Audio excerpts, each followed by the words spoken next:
Hey, it's that season, neighbors. It's that season.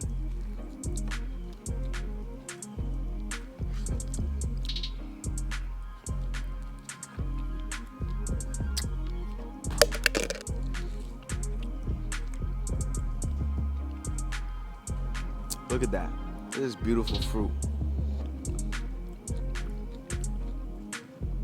It's soursop season.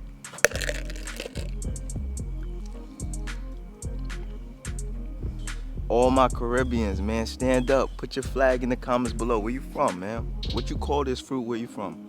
242, that's my native, you know what I'm saying, the Bahamas. But shouts out to all my Trinidadians, my Jamaicans, Grenadians. I ain't think I know Grenadian know about this fruit. Come on, man. You know, my Haitians, Dominican Republic. Shouts out to all my people from the Caribs, man. Colombia, wherever you from, man. Rep your flag, bro. Peace, neighbors. Yo, what's poppin' with the population, man? It's your favorite neighbor, Dayron, aka Neighborhood. Y'all know the plethora of names by now. Welcome back to the greatest more life show on the planet. As you guys can see, we outside enjoying the fruits of our labor. You know, we are enjoying the fruits from the seed that we planted yesterday. Plant that seed. You never know, man. Plant that seed. You never know. This tiny seed, this one seed, could turn into an abundance of this. Let me show you guys. Look at this abundance right here. You know what I'm saying? You see this big tree right here? That's called abundance. Never know. Plant that seed, man. Whether you want to put it in the ground right away or not, plant that seed. Because soon it will make way for an abundance of fruit in your near future, neighbors. Near future. You ain't even gonna know what to do with all the fruit that your land is producing. That's how much fruit you're gonna have. I think everybody should be growing this fruit. Everybody, no matter where you live. If you live in South Florida, you definitely should be growing this fruit.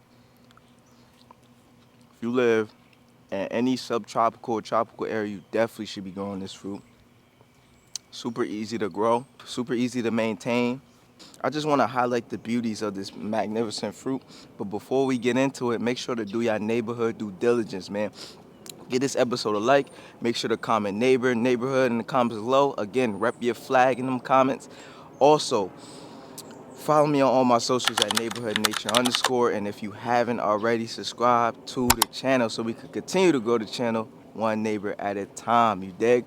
And if you guys want to start growing this in your backyard, but you don't know where to start, you don't want to necessarily purchase an expensive fruit, make sure to go tap in to the neighborhood website, the plant nursery. We do sell seeds, very viable, top-notch quality soursop seeds that are for sale. They selling like hotcakes in the neighborhood. They really rocking with the quality of the seeds that we offer here in the neighborhood. And sooner than later, we will be offering trees at a great price. Man, this is amazing superfruit. And I think everybody who lives in a subtropical or tropical area should be growing this fruit. It's one of those doom or gloom fruits. And when I say doom or gloom, I mean like if you can't go out to the outside world and go get fruits, or you don't trust to go out to the outside world and get fruits, and you just solely want to rely on your land, this is definitely a fruit you want to grow, because it not only has an abundance of fruit in its peak season, but it also is one of those fruits that fruit multiple times throughout the year. So now, it only has one peak season, and when I say peak season, I mean where it's super abundant. Like you'll get anywhere from 80 to 100 fruits growing on a tree. But in the off season, you can still have fruit appearing and being able to be harvested on the tree. You'll get like 5 to 10, depending on how mature your tree is and depending on how much soursop trees you have. You know what I'm saying? So that plays a key. It's one of those trees that come with a plethora of health benefits, not just from eating the fruit, but also utilizing the leaves. For those of you who don't know, the soursop is part of a family called an Anaceae family or custard apple family. The other fruits that are in the family are sweet sop and cherimoy. If you live anywhere in a subtropical or tropical area, you can have this amazing tree or the whole fruit family thriving in your backyard or whatever food forest that you are growing out. You know what I'm saying? You can have this fruit thriving. You know, now to my people up north or that live in places where it gets really cold, I'm sorry to tell you, you probably can't grow soursop because it definitely does not like cold weather at all.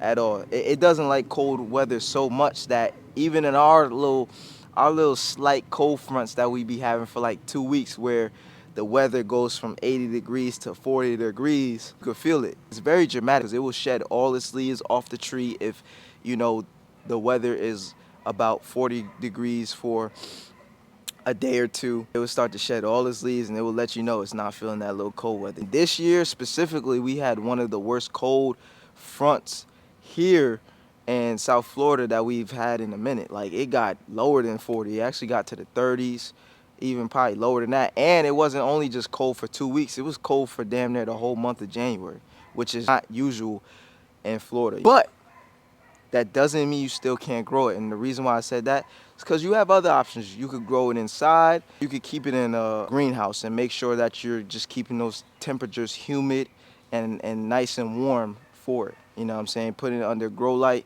And then, you know, when it reaches springtime, you could just keep it outside from spring all the way to the end of summer. That is if you have the space for that, if you can afford to do that. But if not, I would say your best bet is growing it inside.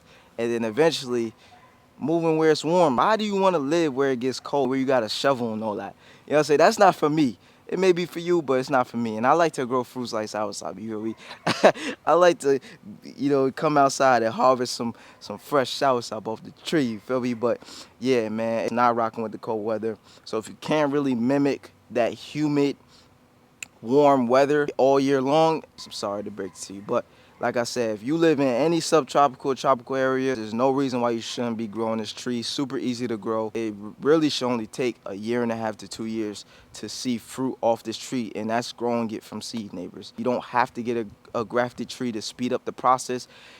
Just from growing from seed, you can experience fruit to bear on the tree within that 1.5 to 2 year range. The phase of the tree that you'll have to give the most TLC to, I say when it's anywhere from like 12 inches and under, that's when you'll have to worry about it a little bit more and just keep your eye on it. Make sure you're not overwatering it, because if you overwater the tree while it's at the seedling stage, it can stunt its growth or even kill the plant because it could root rot down there in the soil. It can be more susceptible to fungus. So just be on the lookout for those things.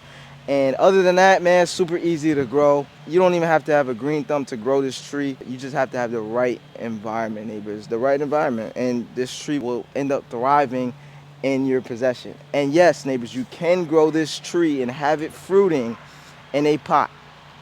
You can grow this tree in a pot and have it fruiting. You just have to continuously upgrade the pot, or you can plant it in the ground. You know what I'm saying? Just make sure whatever environment you have it in, it is mimicking the subtropical or tropical areas. And if you never have been to the subtropics, that's a humid, hot type of climate, mainly in the 70s, 80s, 90s. That's what it likes. It likes full sun, likes to be watered every other day or two. You know, it doesn't like to be overwatered, but it likes to be watered. And make sure you're properly pruning the tree so that it can have proper air circulating and you won't get fungus growing on the tree or the fruit. You know what I'm saying? The offspring of the tree, as well as encouraging the tree to push out new growth. And once you have new growth, guess what? You'll have more fruit. And so take note of that, man. There's no reason why you shouldn't be growing this tree. Do your neighborhood due diligence. Make sure to give this episode a like. Make sure to comment neighborhood, or show some overall love in the comments below. Make sure you are repping your flag, repping where you from. I would love to know what you call this amazing fruit. where you're from. Whether you're from Bahamas, Jamaica, Trinidad and Tobago, Grenada, Haiti, Dominican Republic, Colombia, Brazil, Africa, what do you call this fruit where you're from? Go follow me on my socials at neighborhoodnature_. And as usual, subscribe to the channel. Let's continue to grow this channel one neighbor at a time. You feel me? Small numbers add up, so let's continue to grow the neighborhood. Let's get outside, let's get to growing so our health can get to glowing. And I know the neighborhood mainstay motto, man. Put your hands on your chest. This is like the Pledge of Allegiance right here, man. Grow your own / support true righteous local growers like myself, or continue to rely on a broken system to supply you their own. And we all know what the system supplies us. Peace, love, light, much healing energy to you and yours. It's your favorite neighbor, Dayron, aka Neighborhood. See you on the next one. You dig?